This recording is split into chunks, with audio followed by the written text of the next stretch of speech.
Halo Bang, Assalamualaikum, selamat pagi. Jam 6 kurang 5 menit ini. Barusan spray. Ini tadi sedikit membakar buah yang kena pakai H2O2. Untuk saat ini penyepraianku pasti tak mix dengan H2O2. Ini obat jamur alias fungisida. Ini dulu yang rontok parah, sorry ini udah lama banget gak tak update. Ini dulu yang tanaman rompesan alias yang bibit kerdil-kerdil, timbang tidak ditanam terus akhirnya ditanam jadi kayak gini. Maksudnya ini pohonnya pendek-pendek banget, kecil-kecil. Nah, apa yang penting daripada terbuang. Sorry bang, ini nggak ada kameramen jadi tak vlog. Ini kemarin sempat overdosis klor kayaknya. Ini juga ini efek fungisida golongan azol. Kalau teman-teman lihat daunnya mengkilat, sedikit mengeriput dan lebih tebal karena ini varietas RM. RM itu karakternya biasanya ruasnya itu panjang-panjang. Nah, ini bisa dilihat ruasnya sangat panjang. Over azol ini, tapi nggak apa-apa, musim penghujan, daripada nanti kena serangan jamur lebih baik over azol, nggak masalah. Sangat over ini hijau pekat. Ini yang sudah berbuah. Ini sangat pendek banget pohonnya, paling cuma berapa ini, 1 jengkal dengan mulsa. Nggak masalah, semoga aman. Ini yang tak khawatirkan adalah jamur-jamuran, terutama Anthracnosa dan Phytophthora alias busuk ranting atau busuk batang. Ini yang dulu tanaman kecil-kecil banget, ini dulu bibit rompesan ketimbang dibuang. Terus ini yang progresan yang dulu rontok parah. Terus sekarang alhamdulillah sudah trubus. Ini terlihat rubusan, walaupun memang masih bisa dikatakan over azol. Ini sangat hijau pekat dan mengkilap daunnya, tapi nggak masalah. Ini tipe Tavi ya teman-teman, varietasnya Jolontoro. Tak sepil memutar lahan. Sini alhamdulillah sudah mulai berbuah. Ini juga overazol, hijau pekat. Di sana sudah terlihat tidak bisa jalan. Tak spill dari sana aja berarti. Ini jalannya muter aja berarti. Oke, tak puterin tadi aku dari sebelah sana. Ini sebelah paling timur. Lahanku itu kanan kirinya padi. Dan ini lahan paling pendek. Nanti tak jelasin mengapa bedenganku nggak selebar punya teman-teman. Kita gas ke sana dulu. Ini sudah ada terubusan dan buah juga. Ini barusan tak spray tadi. Tadi malam sempat hujan. Tempat kita sudah musim penghujan teman-teman. Semoga aman lah. Saya tak muter full kanan kiri padi. Biasanya kalau ini panen hawanya masuk ke cabai semua, kayak mas musim kemarau kemarin. Nanti tak sematkan video-video yang pas musim kemarau kemarin.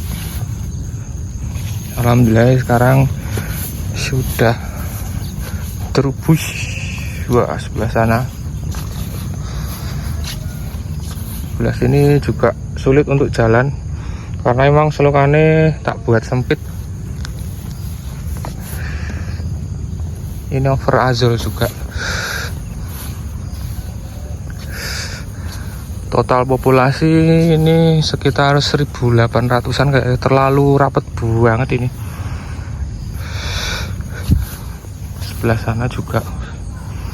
Sebelah sini juga, kita masuk yang sebelah sini aja. Ini selokan paling sempit kayaknya. Ini selokan 40-50 cm. Wah, ini bisa terlihat. Kalau ini kayak tegak, tapi sudah tahan virus karena dilihat dari karakternya daunnya kayak gini. Ini kemungkinan tercampur. Dilihat juga di kamera, buahnya tegak. Hal biasa, ada beberapa yang varietas itu tercampur di pengemasan. Sebelah sana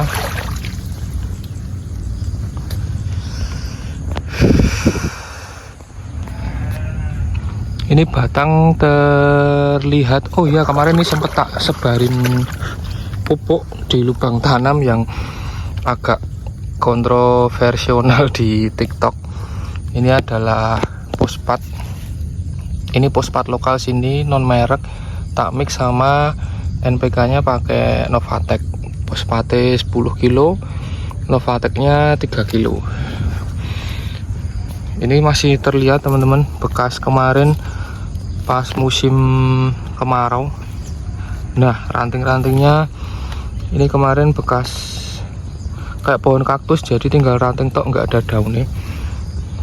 Tapi setelah sempet tak gas nitrogen tinggi kemarin pakai nitria pas musim kemarau 2 kali, dan itu cuma buat starter tok biar nerubus, dan alhamdulillah timingnya pas. Maksudnya habis tak gas nitrogen tinggi, musim terus berganti sedikit mendung-mendung, jadi pancaroba menuju ke penghujan. Jadi alhamdulillah timingnya pas, makanya ini bisa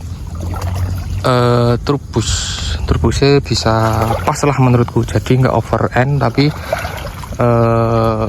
ditolong dengan cuaca yang mendukung juga. Nah, ini kayaknya juga varietas yang beda. Ini bisa dilihat buahnya tegak, karakter daunnya juga kayak ori tegak. Jadi ada berapa tadi? 1, 2, ada 2 yang tegak. Nanti di sebelah sana ada 1 lagi.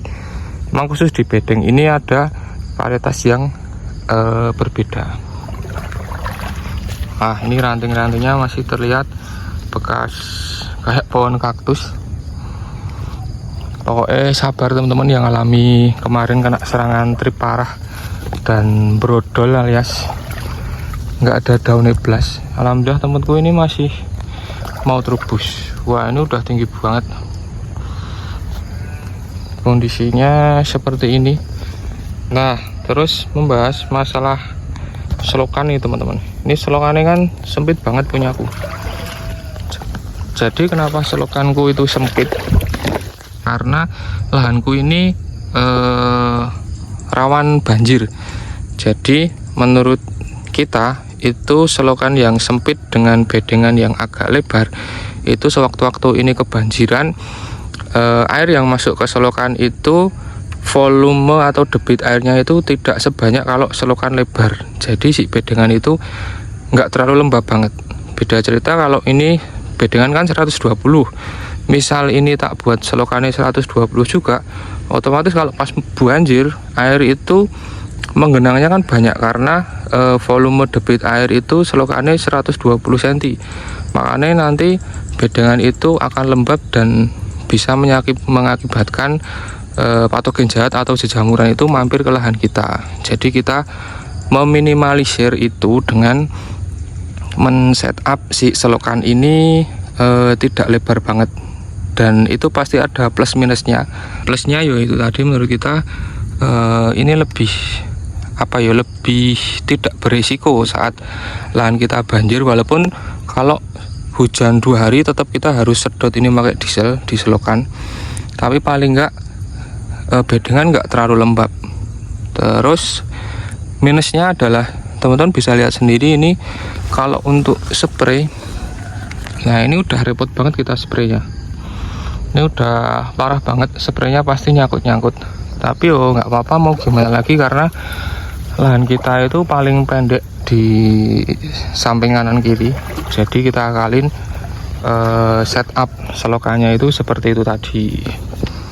Kalau kita setup seperti teman-teman yang lain yang normal, itu kita mungkin nggak bisa panen, karena kalau banjir pasti ini nanti akan mudah kena serangan jamur, baik itu fusarium kah atau mungkin busuk batang.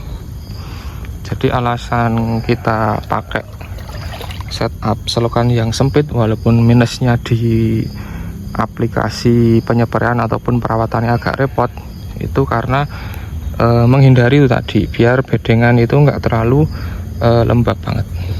Begitu teman-teman. Ini sampai sebelah sana kayak gini.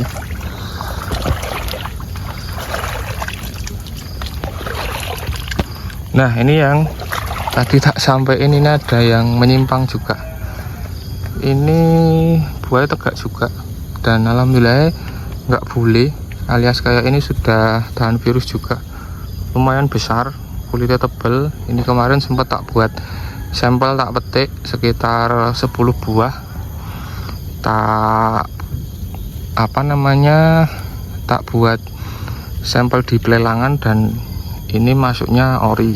Yos, alhamdulillah lah, bisa buat bibit sendiri. Bukan begitu teman-teman, ini ada 3 tadi, ini sama yang sebelah sana tadi.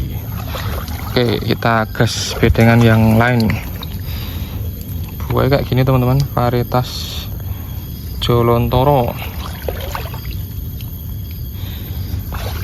Minusnya itu tadi, jalannya ketutup karena selokannya terlalu rapat. Tapi nggak apa-apa lah, repot sedikit tapi kita bisa panen. Karena kalau ini selokan tak buat lebar banget, wes yakin aku nggak bisa panen di musim penghujan.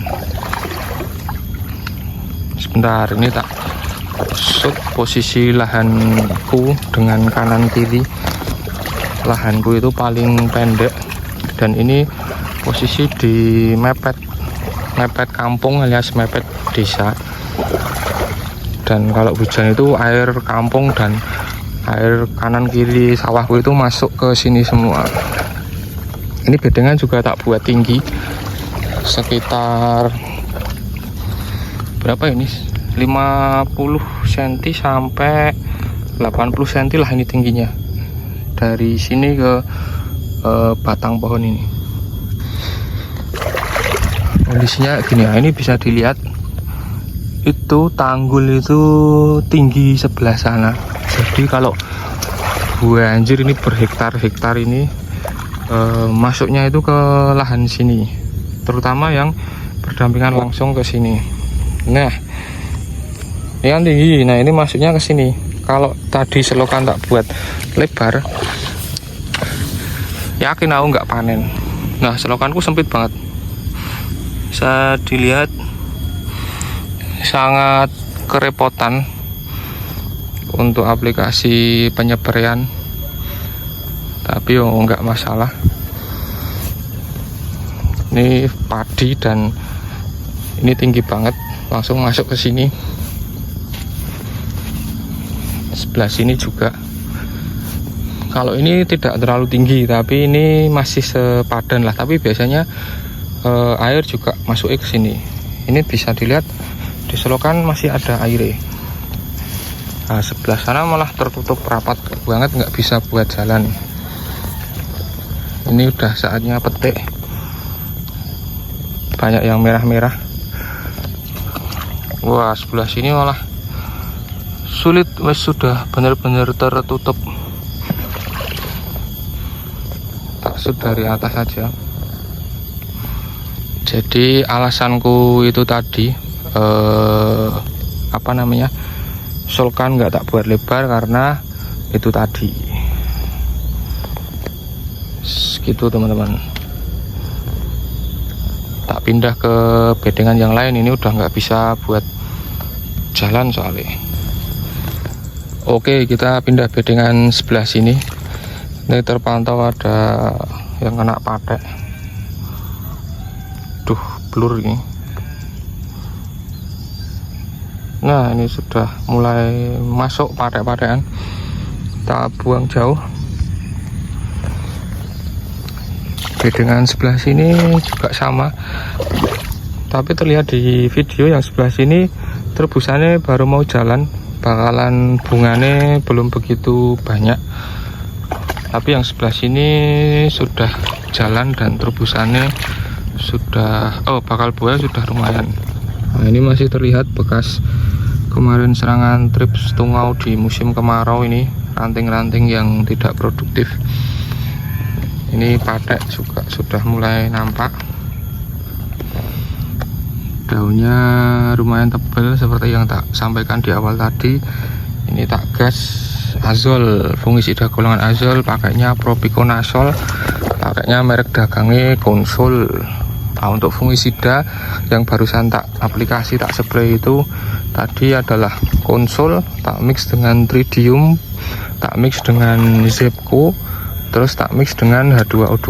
Padahal si Konsul itu azol, si Tridium itu juga ada azole, ada mancozeb, si Zepco itu full mancozeb. Jadi double nggak masalah. Ini rantingnya sampai perlu disangga pakai salar, ini pakai tali. Sebelah sini merah-merah juga, ini perlu dipedek juga. Ini udah merah-merah. Beda ini memang, sebelah sini masih proses, sebelah sini sudah jos, terobosan sudah jalan maksimal, bakal bunga dan buah sudah lumayan, tinggal 1-2 aja yang belum maksimal. Sebelah sini terlihat masih agak kuning, kayak kekurangan magnesium. Kalau sebelah sini sudah terpantau hijau. Nah, ini akan terlihat kalau dari kejauhan kita lihat lahan kita, biasanya akan kelihatan mana yang kurang unsur apa, sebelah mana yang sudah penuh atau sudah maksimal. Itu biasanya dari jauh akan terlihat. Wah, ini patek. Ini sudah lumayan juga. Nah, wajarnya harusnya kayak gini. Calon bakal bunga dan buah harusnya seperti ini. RM harusnya lebatnya seperti ini. Bahkan punya teman-teman ada yang lebih lebat lagi. Tapi paling enggak harusnya seperti inilah. Ini sudah menghalangi jalan. Nah, ini baru RM, terlihat hijau teman-teman. Bandingkan dengan sebelah sini, ini terlihat masih kekuning-kuningan, kurang hijau pekat. Kemungkinan pH tanah di sini agak drop juga bisa. Yang sini kemungkinan pH-nya sudah pas, tapi ini tak jamin semua lahanku ini pasti drop. Tidak ada yang di angka 6 karena setiap hari hujan, tapi nggak apa-apa. Seperti ini teman-teman kondisinya. Sorry ini tak update, nggak langsung tak edit, cuma langsung tak rekam sambil jalan sambil cerita.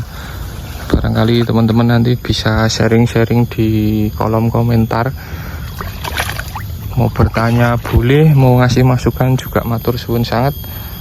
Pokoknya kondisinya seperti ini. Tak gas ke lahan yang CMK dulu teman-teman. Ini belum selesai kerjaanku, masih harus spray yang CMK. Terpantau hujannya semakin deras ini teman-teman. Kayaknya nggak jadi spray yang CMK. Tak update aja kondisinya ini. Masih jalan, tapi beberapa sudah ada yang semaput alias tidak kuat, terutama yang sebelah tengah itu yang ada coklat-coklat itu pada layu, tapi sebagian juga masih bertahan. Nah, ini tadi yang membedakan adalah selokan. Ini bisa dilihat selokanku itu lebarnya 1 meter lebih dan bedengan ini cuma 80-an cm, tapi ini selokan lebar banget.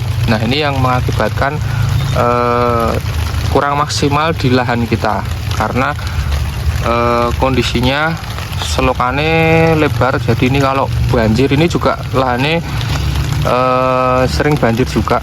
Kalau banjir debit air itu sampai peres mulsa, jadi air yang meresap ke dalam bedengan itu akan menjadikan tanah dalam bedengan itu lembab banget. Nah ini yang mengakibatkan tanaman tavi terutama ini tidak kuat karena rawan banjir. Kalau ideal sesuai dengan kebanyakan petani cabai, memang idealnya segini, selokannya lebar. Tapi itu tadi resikonya, nek di tempat kita setup kayak gini itu nggak bisa, karena tipikal tanah kita itu tanah lincah dan sawah kita itu semuanya masalahnya di air. Kalau kemarau sulit air, kalau penghujan kelebihan air tidak bisa membuang.